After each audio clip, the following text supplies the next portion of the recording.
नमस्कार प्यारे बच्चों, इंडियन ज्योग्राफी का जो एनिमेशन कोर्स चल रहा है इसमें आप सभी का स्वागत है। आज के इस वीडियो में हम ब्रह्मपुत्र रिवर सिस्टम के बारे में पढ़ेंगे। ब्रह्मपुत्र नदी और इसकी जितनी भी सहायक नदियां हैं सबको हम देखने वाले हैं पूरा डिटेल में। ब्रह्मपुत्र की टोटल लंबाई 2900 किलोमीटर है और भारत में ये 916 किलोमीटर बहती है। कुल 3 देशों में ये बहती है, तिब्बत में, फिर उसके बाद भारत में आती है, फिर बांग्लादेश में चली जाती है।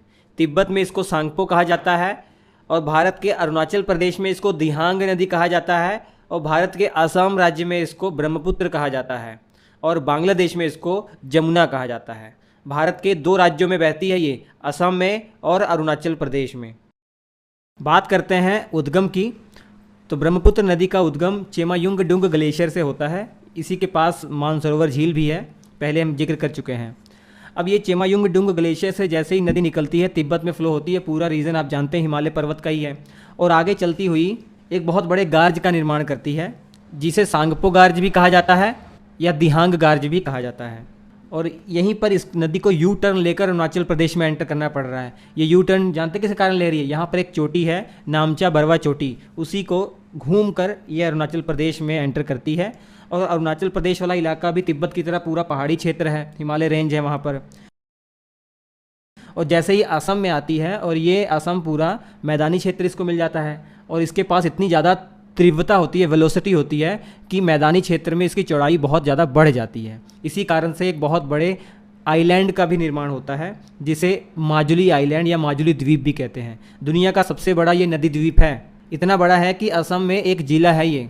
आगे चलकर बांग्लादेश में ये एंटर करती है और बांग्लादेश में पद्मा नदी में मिल जाती है। पद्मा कोई और नहीं, ये गंगा नदी ही है, बांग्लादेश में इसको पद्मा कहा जा रहा है।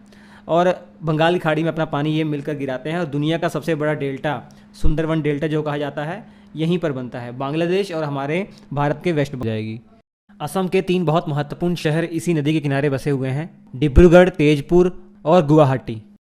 अब ब्रह्मपुत्र की सहायक नदियों की बात करते हैं। सबसे पहले ये देखिए, तिब्बत से एक नदी आ रही है जिसे लोहित नदी कहा जाता है। अरुणाचल प्रदेश होते हुए असम के अंदर ये ब्रह्मपुत्र नदी में मिल जाती है।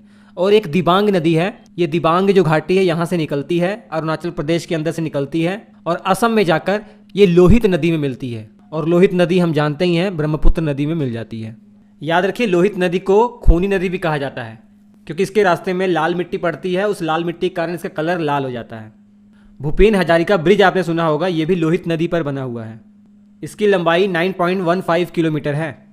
ये ब्रिज अरुणाचल प्रदेश के ढोला को आसाम के अंदर एक जगह है सदिया, उसको जोड़ता है, इसीलिए इस ब्रिज को ढोला सदिया ब्रिज भी कहा जाता है। भारत का सबसे लंबा सड़क पुल अब यही है। 2017 में मोदी जी ने इसका उद्घाटन किया था। इसके बाद बाईं ओर से मिलने वाली एक और सहायक नदी है, बूढ़ी दिहिंग इसका नाम है। अरुणाचल प्रदेश से आती है और असम के अंदर ब्रह्मपुत्र में मिल जाती है। और एक और बाईं ओर से मिलने वाली बहुत महत्वपूर्ण नदी है, धनसिरी नदी है, नागालैंड से आती है और असम के अंदर ब्रह्मपुत्र में मिल जाती है। और कोपली एक नदी है जो मेघालय के अंदर, जो मेघालय पठार है वहाँ से आती है और असम में ब्रह्मपुत्र नदी में मिल जाती है। दाईं ओर से मिलने वाली कुछ महत्वपूर्ण सहायक नदियों के बारे में देख लेते हैं। सबसे पहले बात करेंगे सुबनसिरी नदी की। ब्रह्मपुत्र की सबसे बड़ी सहायक नदी यही है, तिब्बत से निकलती है अरुणाचल प्रदेश में आते हुए, उसके बाद असम में जाकर ब्रह्मपुत्र में मिल जाती है। इसके बाद नदी बात करेंगे, मानस नदी है। मानस नदी प्यारे बच्चों ये भी तिब्बत से आ रही है, लेकिन अरुणाचल प्रदेश में आने के बाद ये भूटान में चली जाती है, फिर असम में आकर ब्रह्मपुत्र नदी में अपना पानी गिराती है। और असम के अंदर इस नदी के किनारे एक नेशनल पार्क है जिसका नाम भी मानस नेशनल पार्क है, बहुत फेमस है। उसके बाद तीस्ता नदी की बात करते हैं। सिक्किम से इसका ओरिजिन होता है, वेस्ट बंगाल होते हुए बांग्लादेश में जाकर ब्रह्मपुत्र में अपना पानी गिरा देती है। ये थी सभी जो महत्वपूर्ण सहायक नदियाँ हैं ब्रह्मपुत्र की वो। उम्मीद करता हूँ वीडियो आपको अच्छा लगा होगा। अच्छा लगा है तो प्लीज़ लाइक कीजिएगा, इसे दोस्तों के साथ शेयर कीजिएगा, हमारे प्लेलिस्ट में जरूर जाइएगा। बहुत सारे एनिमेटेड वीडियो मैंने बनाए हुए हैं, आपकी तैयारी एग्जाम की बहुत अच्छी हो जाएगी। और क्लास नोट्स लेना ना भूलें। Thank you.